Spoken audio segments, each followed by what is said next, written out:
안녕하세요. 정혜병 법무사입니다. 오늘은 고소인의 입장에서 보는 형사 절차와 민사소송에 대해서 간단하게 말씀드리도록 하겠습니다. 자, 사례를 한번 볼까요? A씨는 B에게 돈을 빌려주었는데 B씨는 A씨에게 약속한 기일에 돈을 갚지 않았다. 자, 여기서 보면요. 이런 사례는요. 가장 형사 절차에서 흔한 사례이기도 하지만요. 또 실무에서는요. 협의 없음이 결정이 많이 되는 사안이기도 합니다. 자, 그렇다면 고소장만 제출한다고 형사처벌이 모두 가능할 것인가 하는 의문점을 가질 수 있는데요. 이에 대해서 간단하게 말씀드리도록 하겠습니다. 사실은요, 이게 행사절차를 설명을 드리려고 하면요, 몇 달을 강의를 해도, 말씀을 드려도, 부족합니다. 그래서 일반적으로 이제 고소를 생각하시는 고소인 입장에서 행사 절차가 어떻게 진행되고 있는지, 좀 아시고 싶은 분들이 이제 굉장히 많으시기 때문에, 이런 위주로 간략한 대략적인 절차에 대해서 말씀드리도록 하겠습니다. 자, 먼저 고소장을 제출하시기 전에 형사 고소와 처벌 가능성에 대해서 검토를 하셔야 되는데요. 자, 여기 세부적으로 보면요. 해당 사실관계에 대한 철저한 검토가 필요하고요. 해당 사실관계가 형법 등 특별법에서 규정한 형사처벌 대상에 해당하는지를 반드시 법리 검토가 해야 되고요. 또 그렇게 이후에 다시 그렇다면 이 입증의 문제가 또 남아있거든요. 자, 입증에 대해서 증거관계 등을 살펴서 과연 이게 입증이 가능할 것인가, 가능하다면 어느 정도 가능할 것인가에 대해서 검토를 해봐야 됩니다. 그리고 추가적으로 뭐 공범이 이제 있는 경우라든지 또 전체적인 이 양형은 어떻게 또 주장할 것인지에 대해서도 면밀한 법리 검토가 필요합니다. 자, 그리고요, 또 추가적으로 상대방의 이제 변소가 무엇인지 예상을 해보시고요. 또 여기에 대해서 또 검토가 필요하고요. 상대방의 또 변소가 예상이 된다면 그 상대방의 변소에 대한 근거가 신빙성이 있는 것인지도 검토를 해보시는 게 좋습니다. 너무 복잡하시나요? 예. 자, 그런데요. 사실 이렇게 고소장은요, 간단한 게 아니거든요. 그런데도 이게 실무적으로 보면, 자격이 없는 고소장을 제출할 수 있는, 자격이 있는 그 자격사는요, 법무사와 변호사입니다. 행정사나 기타 자격사들은, 고소장을 제출할 수 있는 업무 범위에 없고요. 또 그렇게 한다고 하면 형사처벌 대상입니다. 제 블로그를 참조하시면 될 것 같고요. 자, 그런데 어찌됐든 본인이 적으시든 뭐 어찌됐든요. 이런 항목에 대해서 면밀한 검토 없이 급하게 고소장을 제출하시거나 또 충분한 사전 검토 없이 작성한 고소장은요. 자칫 실무적으로 보면 상대방에게 혐의 없음이라는 면죄부를 주는 결과를 일으킨다는 거죠. 이 종종 있는 일입니다. 흔히 하는 실수고요. 이 급하다고 해서 먼저 고소장부터 제출하고 이후에 수사기관에서 물어보면 대답을 잘 못하는 거죠. 그렇게 되면 어떻게 볼까요? 예, 제3자인 수사기관 입장에서는 신빙성 여부에 대해서 의심을 할 수밖에 없는 사항을 고소인 스스로 만드는 그런 결과가 발생한다는 거죠. 이런 사실 사례가 제법 있습니다. 그래서 이제 고소장이 그냥 쓰면 되는 거 아닌가. 또 이러한 뭐 어떤 검토를 해야 되는데 그러면 어떤 검토를 해야 되는지 이런 것들을 잘 모르신단 말이에요. 예, 그러다 보니까 그냥 내 생각에 이 사람이 나쁜 사람이면 처벌해 줘야 되는 거 아닌가. 내가 어떤 말을 정리해서 말하지 않더라도 어떤 증거관계를 굳이 수집해서 제출하지 않더라도 내가 그냥 고소만 하면 저 사람은 나쁜 사람이니까 당연히 처벌을 해줘야 되는 거 아닌가? 이렇게 착각하신단 말이에요. 하지만 그렇게 생각하시면 절대 안 된다는 거. 그것은 법에도 맞지가 않고요. 또 그렇게 하시는 거는 고소인의 어떤 의무를 다 이행하신다고도 보기가 어렵습니다. 자, 이런 말씀을 한번 드리면, 이게 내가 알고 있는 행사 절차 체계하고 좀 다른 거 아닌가? 이렇게 생각하시는 분도 있어요. 하지만, 고소라는 것은요, 수사기관이 어떤 범죄 사실에 대해서 알고 있는 상태가 아니란 말이에요. 알고 있는 상태를 우리가 인지사건이라고 그러는데요. 지금 고소사건은 고소인이 나의 피해가 어떻다. 나의 피해가 이 형법상이라든지 어떤 특별법상 형사처벌의 대상이 된다. 어떤 사건의 경위는 어떻고, 사실관계는 어떻고, 나의 피해는 어떻고, 이러한 나의 피해가 사실관계가 어떤 처벌을 할 수 있는 근거 법규에 해당이 된다. 이런 것들을 증거는 어떠하다. 이런 것들을 면밀히 검토를 해서 제출해야 되는 게 맞습니다. 사실은. 예. 그래도 꼭 이 정도까지는 못 하시더라도 어느 정도는 내 피해가 어느 정도는 뭐 어떠하다. 이 정도는 정리가 되셔야 돼요. 그런데 이런 기본적인 정리조차 하지 않으시고 고소를 하시면 수사기관에서도 아무리 수사를 해드리고 싶어도 해드릴 수 없는 문제가 발생하는 것이죠. 그렇다고 해서 이게 뭐 누군가의 편을 열 수는 없는 거잖아요. 예, 누가 뭐 고소했다고 해서 고소인 편만 무조건 맞다. 이렇게 할 수도 없는 거예요, 사실은. 어쨌든 국가기관에서는 법원이든 검찰이든 경찰이든 어떤 사안이든 공정하게 수사를 해야 되는 게, 판단을 해야 되는 게 맞지 않아요? 왜 단적으로 이런 생각을 한번 해보세요. 내가 고소인인 경우가 아니고 내가 피고소인, 내가 고소를 당한 입장이라 한번 생각해 보세요.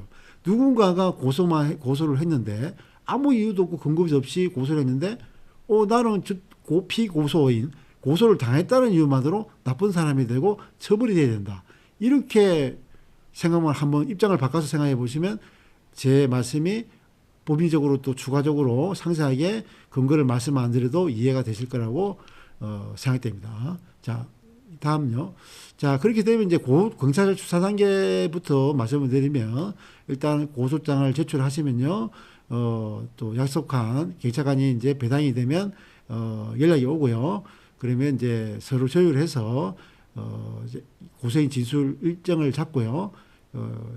그 일정에 나가셔가지고 고소인 진술을 하시면 됩니다.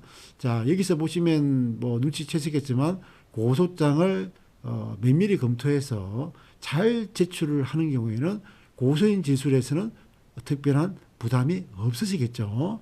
예. 그 다음에 이제 이 근거를 토대로 고소장과 고소인 진술을 토대로 피의자 조사를 하게 되는 거죠. 예. 그리고 이제 여기서 이제 고소인이 하실 수 있는 것들이 만약에 어떤 쟁점이 조금 부족했다, 입증이 좀 부족했다, 또 소명이 좀 부족했다, 이렇게 느껴지시는 부분이 있다면 다시 그 부분을 잘 정리해서 법리 검토와 함께 추가적인 증거가 있으면 그것과 함께 고소인 의견서를 제출하시는 방법으로 대응하실 수 있습니다. 또 경우에 따라서는 증거가 정말 이제 없는 사건도 있어요. 사실은 모든 사건들이 다 증거가 풍부하지는 않습니다. 자, 그래서 말이 엇갈리고 어떤 진술의 신빙성이 좀 판단하기 어렵다, 또는 한 번 더 이 얘기를 한번 들어보고 결정을 해야 되겠다, 이런 사안들이 있을 경우에는 대질 조사를 하게 되고요. 또 경우에 따라서는 거짓말 탐지기, 또 그 당사가 제출을 받거나 압수수색 등을 통해서 디지털 포렌식 또 하기도 하고요. 또 돈의 흐름을 꼭 밝혀야 될 필요성이 있는 사건들, 그런 사건들은 법원의 영장을 받아서 계약축을 하기도 합니다. 자, 여기서 말씀드릴 수 있는 것은 정확한 사실관계 정리와 충분하고도 면밀한 증거관계 및 법리 검토가 이루어진 고소장. 자, 조금 전에 말씀드렸죠. 이런 고소장은 고소장 제출 이후에 신속한 절차 진행이 가능할 수밖에 없겠죠. 정리가 잘 돼 있으니까요.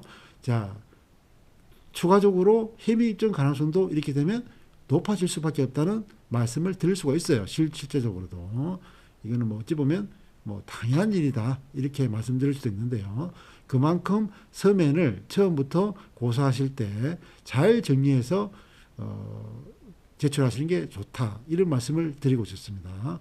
자, 따라서 고소장은 수사기관에 처음 제출하는 서류이자 가장 중요한 형사사건 서류 중에 하나다 이렇게 정의해 드릴 수가 있습니다.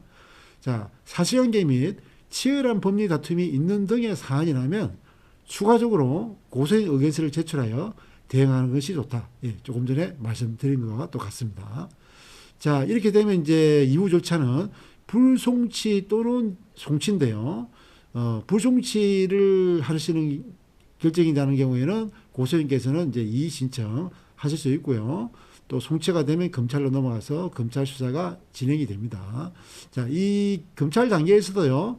어차피 고소인 의견서를 또 제출하실 수 있고요. 또 경우에 따라서는 또 대질수사 할 수도 있고요. 또 형사소송 대상에 적합한 사안이라고 판단되는 경우에는 형사소송 절차를 의뢰하기도 합니다. 자, 위 항목대로 잘 검토된 고소장을 제출하여 제대로 대응을 한 경우라면 혐의 인정되어 송치 결정이 될 확률이 높아지겠죠. 당연히. 그리고 불송치로 인한 이의시정을 하게 될 가능성도 그만큼 줄어들 수밖에 없다. 예, 그래서 고소장이 중요하다. 이런 말씀을 드리고 싶습니다. 자, 그리고 형사 절차에서 어떠한 서류를 한 번만 제출하는 규정은 없어요. 이런 규정은. 예, 그래서 경찰 수사 시 고소인 의견서를 제출하였다 하더라도 검찰 송치 후 또 전문가와 상담하여 필요한 경우 또 고소인 의견서를 다시 제출하여서 대응하시면 되는 겁니다. 자, 그리고 형사소송 절차는 이전에 제 블로그에서도 많이 이제 한번 다뤘는데요. 자세하게. 자, 형사소송 절차는 이제 응하셔도 되고 응하지 않으셔도 됩니다. 자, 그렇지만 형사소송 절차가 진행되는 경우에는 해당 사건의 수사는 일단 중단되고요. 형사소송 절차가 종료되면 다시 해당 검사실로 수사가 진행된다. 이 정도 알고 계시면 되겠습니다. 자, 그리고 기소 후 이제 법원 단계에서는 피해자가 고소인이죠.